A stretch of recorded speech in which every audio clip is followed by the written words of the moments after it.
शोलापुर नाम का एक गांव था। उस गांव में रामू नाम का एक गरीब और मेहनती किसान रहा करता था। उसके परिवार में रामू की पत्नी और 2 बच्चे राधा और सोनू थे। उसी गांव में रामू का चचेरा भाई धनी राम भी रहता था। धनी राम बहुत लालची आदमी था और रामू की मेहनत से हमेशा जलता था।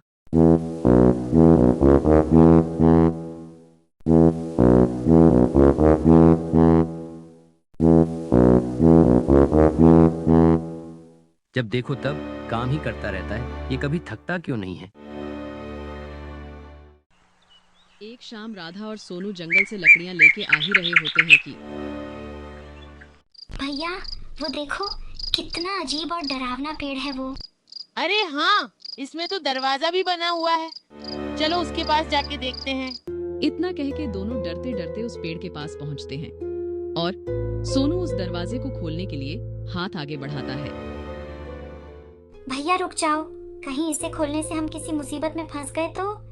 किंतु राधा को साहस देखकर सोनू वह दरवाजा खोल देता है और दोनों अंदर की ओर जाती सीढ़ी से नीचे उतरने लगते हैं। भैया वो देखो क्या है।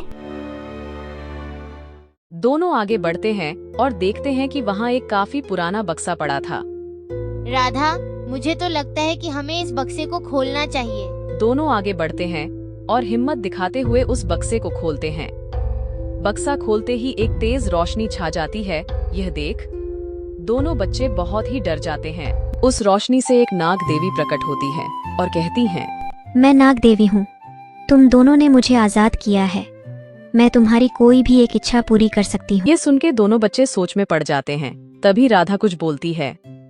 अगर आप सच में हमारी एक इच्छा पूरी कर सकती हैं, तो कुछ ऐसा करिए जिससे हमारे घर की गरीबी दूर हो जाए और मेरे पिताजी हमें स्कूल भेज सकें। मैं समझ गई, लेकिन एक बात का ध्यान रखना कि यह पेड़ का दरवाजा अब दोबारा नहीं खुलना चाहिए, वरना बुरा होगा। तुम दोनों सच्चे और ईमानदार हो, इसलिए तुम यहाँ तक आ पाए। अब जरा अपनी आंखें बंद करो। राधा और सोनू अपनी आंखें बंद करते हैं और थोड़ी देर बाद जब वो आंखें खोलते हैं तो वो अपने गांव के बाहर खड़े होते हैं।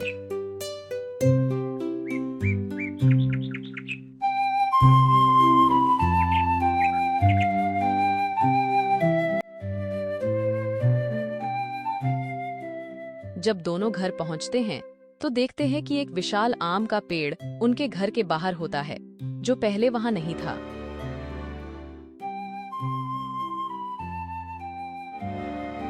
दोनों फौरन घर के अंदर जाके अपने माता पिता को सारी बातें बताते हैं।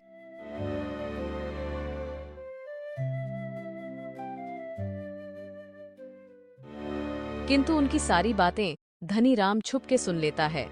अगली सुबह से हर रोज रामू पेड़ से आम तोड़कर उन्हें बाजार में बेचने निकल जाता था और इससे उसकी अच्छी कमाई भी होती थी। यह सब देख धनी राम भी उस रहस्यमयी पेड़ के पास जाने का निश्चय करता है।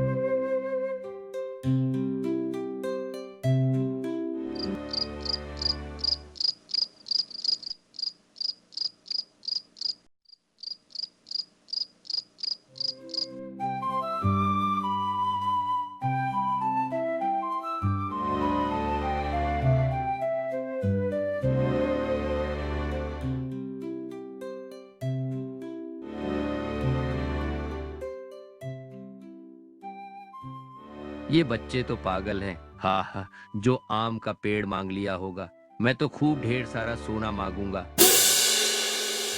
लगता है ये वही पेड़ है। धनी राम पेड़ के पास पहुंच के जैसे ही दरवाजा खोलकर अंदर जाने के लिए पैर बढ़ाता है, वह एक बड़े दलदल से भरे गड्ढे में गिर जाता है।